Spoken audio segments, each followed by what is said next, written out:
India versus New Zealand final. ఒకే దెబ్బకు రెండు రికార్డులు. గేల్, సచిన్ను గురిపెట్టిన కోహ్లీ. ఛాంపియన్స్ ట్రోఫీ 2025 ఫైనల్ సర్వం సిద్ధమైంది. ఆదివారం మార్చి 9న భారత్ వర్సెస్ న్యూజిలాండ్ మధ్య ICC champions trophy final match జరగనుంది. దుబాయ్ ఇంటర్నేషనల్ స్టేడియంలో జరిగే మ్యాచ్ కోసం ఎంతో మంది ఆసక్తిగా ఎదురుచూస్తున్నారు. ఈ మ్యాచ్లో ఇండియన్ బ్యాటర్ విరాట్ కోహ్లీ మీద అందరి కళ్ళు ఉన్నాయి. ఎందుకంటే ఈ మ్యాచ్లో కోహ్లీ పెద్ద హిస్టరీ క్రియేట్ చేసే అవకాశం ఉంది. భారత star cricketer Virat Kohli universal boss Chris Gayle పెద్ద రికార్డును బద్దలు కొట్టే ఛాన్స్ ఉంది. ఛాంపియన్స్ ట్రోఫీ హిస్టరీలో ఇప్పటి వరకు ఎక్కువ రన్స్ చేసిన బ్యాటర్ గేల్. కానీ కోహ్లీ ఆ రికార్డుకు దగ్గరలో ఉన్నాడు.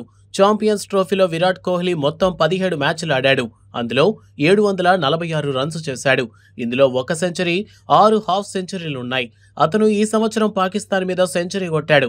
ఇప్పుడు అతను ఈ ఫైనల్లో 45 రన్స్ చేస్తే West Indies batter Chris Gayle record break అవుతుంది. ఛాంపియన్స్ ట్రోఫీలో క్రిస్ గేల్ టాప్ స్కోరర్గా నిలిచాడు. ఈ ఐసీసీ టోర్నమెంట్లో క్రిస్ గేల్ 17 మ్యాచ్లలో 791 రన్స్ చేశాడు. అందులో 3 సెంచరీలు, 1 హాఫ్ సెంచరీ ఉన్నాయి. ఛాంపియన్స్ ట్రోఫీలో ఎక్కువ సెంచరీలు చేసిన ప్లేయర్ క్రిస్ గేల్. రన్స్ పరంగా విరాట్ కోహ్లీ అతని కంటే ముందుండొచ్చు. కోహ్లీకి ఇది ఒకే ఒక్క ఛాన్స్. ఎందుకంటే నెక్స్ట్ టోర్నమెంట్ వరకు అతను ఆడటం కష్టం. ఈసారి ఛాంపియన్స్ ట్రోఫీలో ఎక్కువ రన్స్ చేసిన వారిలో విరాట్ కోహ్లీ 4వ స్థానంలో ఉన్నాడు. కోహ్లీ 4 మ్యాచ్లలో 217 పరుగులు చేశాడు. అందులో 1 సెంచరీ, 1 హాఫ్ సెంచరీ ఉన్నాయి.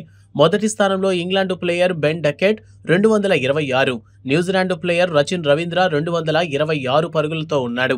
మూడో స్థానంలో జో రూట్ ఉండగా అతను 225 రన్స్ చేశాడు.